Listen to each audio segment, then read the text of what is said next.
ৰাইজে ভালে সহায় সহযোগিতা কৰিছে। অখিল গগৈ ডাঙৰীয়াৰ ওপৰত সকলোৰে লাগে এটা ভৰসা আছে। মোৰ কথা হৈ গ'ল, আজি এইটো পোনপ্ৰথমে জাকিৰ চিকদাৰৰ আছিলে। আজি 98 কি আছিলে জিপিটো মাছদিয়া জিপিৰ এই ৰাস্তাটো আজিলৈ জাকিৰ চিকদাৰে কংগ্ৰেছৰ বিধায়ক হৈ থাকি তেওঁ এই ৰাস্তাটো নবনালে। আজি তোমাৰ এটা কথা চোৱা, ইয়াৰ পৰা যদি এজন অলপ আগতলৈকে দুখ কৰি দুটা কথা ক'লে আমাৰ ৰাইজৰ পৰা, যে কিবা কাৰণত যদি কাৰোবাৰ বেমাৰ আজাৰ হয়, এখন এম্বুলেন্স এখন গাড়ীলৈকে লৈ যাবৰ কাৰণে মানুহখিনি ইমানখিনিয়ে কষ্ট, সেইকাৰণে তেওঁ জাকিৰ চিকদাৰে একো কাম কৰা নাই। তেওঁ বৰ্তমান এতিয়া নতুন সমষ্টিত গৈছে, তেওঁলোকে এতিয়া বৰপেটা চেঙা সমষ্টিত সোমাইছে।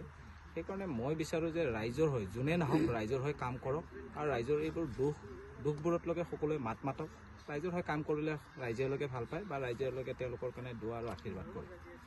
যদি আগন্তুক 2026 বিধানসভা নিৰ্বাচনত আপুনি ৰাইজৰ দলৰ পৰা প্ৰাৰ্থী হ'ব হয় বা টিকেট হয়, আপুনি কেনেকুৱা ধৰণৰ সমষ্টিটো আগুৱাই লাগিব? কাৰণ সমষ্টিটো বহুত সমস্যাৰে জৰ্জৰিত হৈছে, বিশেষকৈ গৰাখহনীয়াটো 1 নম্বৰ, 2 নম্বৰ ৰাস্তা ঘাট, চিকিৎসা পাতি আদি বহুত অভাৱ অভিযোগ হৈ আছে। এই ক্ষেত্ৰত আপুনি যদি প্ৰাৰ্থিত্ব লাভ কৰে, আপুনি কেনেকুৱা ধৰণে আগুৱাই লৈ যাব বিজয় হোৱাৰ পিছত?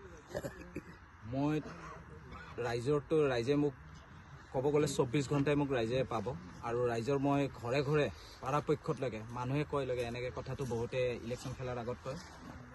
মই আজি আপোনালোকৰ চেনেলৰ যোগেৰে মই সকলো ৰাইজক এটা বস্তুৱে মই আহ্বান জনাইছোঁ যে আপোনালোকে সকলোৱে নিজৰ যাকে ভোট দিয়ক, মোক বুলি নহয়, যাকে ভোট দিয়ক, যোনে আপোনালোকৰ হৈ সকলোৱে মাতে বা আপোনালোকৰ সমস্যাবোৰৰ সমাধান কৰে। আৰু মেইন চেঙা সমষ্টিৰ সমস্যাটো হৈ গ'ল তোমাৰ গৰাখহনীয়া সমস্যা। এই গৰাখহনীয়া সমস্যা কোনে সমাধান কৰিব পাৰে? এনেকুৱা এজন ব্যক্তিক আপোনালোকে ভোট দি বিধানসভালৈ পঠালে এনে ৰাইজৰ কাৰণে ভাল। আৰু ৰাইজে 24 ঘণ্টাই যদি মই ইলেকশ্যন খেলোঁ, ৰাইজক আজি আপোনালোকৰ ইয়াৰ পৰাই মই প্ৰতিশ্ৰুতি দিলোঁ, ৰাইজে মোক 24 ঘণ্টাই ৰাইজৰ মাজত পাব। আমি সদায় মানুহৰ মাজতে ডাঙৰ হৈ অহা ঘৰৰ ল'ৰা, আমি সমাজৰ লগত চলি ভাল